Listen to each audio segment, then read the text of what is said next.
السلام عليكم ورحمة الله وبركاته. الحمد لله رب العالمين والعاقبة للمتقين. الصلاة والسلام على سيد الأنبياء والمرسلين وعلى آله وصحبه أجمعين. أما بعد. ലോകത്ത് ഏറ്റവും കൂടുതൽ വളർന്നുകൊണ്ടിരിക്കുന്ന മതം ഇസ്ലാമാണ്. കണക്ക് പ്രകാരം 2020-ൻ്റെയും 2060-ൻ്റെയും ഇടയിലായി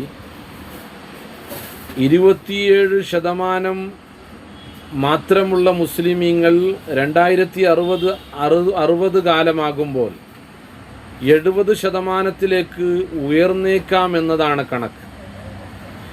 ആ കണക്കിന് പിൻബലം നൽകുന്നതാണ് ലോകത്ത് ഇസ്ലാമിലേക്ക് മറ്റു മതങ്ങളിൽ നിന്ന് കൺവേർട്ട് ചെയ്യപ്പെട്ടുകൊണ്ടിരിക്കുന്ന ജനങ്ങൾ.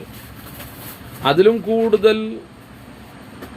കൂടുതൽ കൺവേർസേഷൻ നടന്നുകൊണ്ടിരിക്കുന്ന രാജ്യം അമേരിക്കയും ബ്രിട്ടനുമാണ്. 100-ൽ 10 പേര് എന്ന നിലക്ക്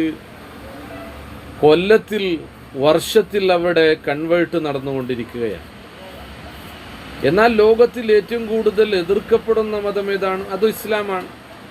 മുസ്ലിമീങ്ങൾ ഭീകരവാദികളാണ്, തീവ്രവാദികളാണ്, മനുഷ്യരെ കൊല്ലുന്നവരാണ് എന്നൊക്കെയാണ് പ്രചരിപ്പിച്ചു കൊണ്ടിരിക്കുന്നത്. മുസ്ലിം വിരുദ്ധ ശക്തികൾ രാഷ്ട്രീയ ലാഭത്തിന് വേണ്ടിയോ മറ്റെന്തിനോ വേണ്ടിയോ അങ്ങനെയാണ് പ്രചരിപ്പിച്ചു കൊണ്ടിരിക്കുന്നത്. എന്നാൽ യഥാർത്ഥ സത്യം എന്താണ്? യഥാർത്ഥ സത്യം ലോകം ഇസ്ലാമിനെ പഠിച്ചുകൊണ്ടിരിക്കുകയാണ്. ഇസ്ലാമിൻ്റെ ആദർശത്തിന് വിരുദ്ധമായി ഒരുപാട് ശക്തികൾ ഇസ്ലാമിനെ ഇല്ലായ്മ ചെയ്യാൻ വേണ്ടി വരും എന്നത് ഖുർആനിൻ്റെ സന്ദേശമാണ്. ഖുർആനിൽ അല്ലാഹു വളരെ വ്യക്തമായി പറഞ്ഞു, യുരീദൂന ലിയുത്ഫിഉ നൂറല്ലാഹ് ബിഅഫ്വാഹിഹിം വല്ലാഹു മുത്തിമ്മു നൂരിഹി വലൗ കരിഹൽ കാഫിറൂൻ.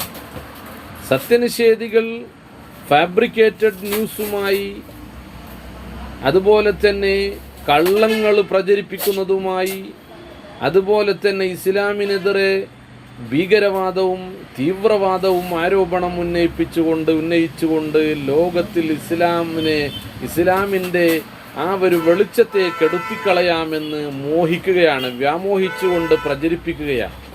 യഥാർത്ഥത്തിൽ അള്ളാഹു പറയുന്ന കാര്യം എന്താണെന്നറിയോ? വല്ലാഹു മുത്തിമ്മു നൂരിഹി.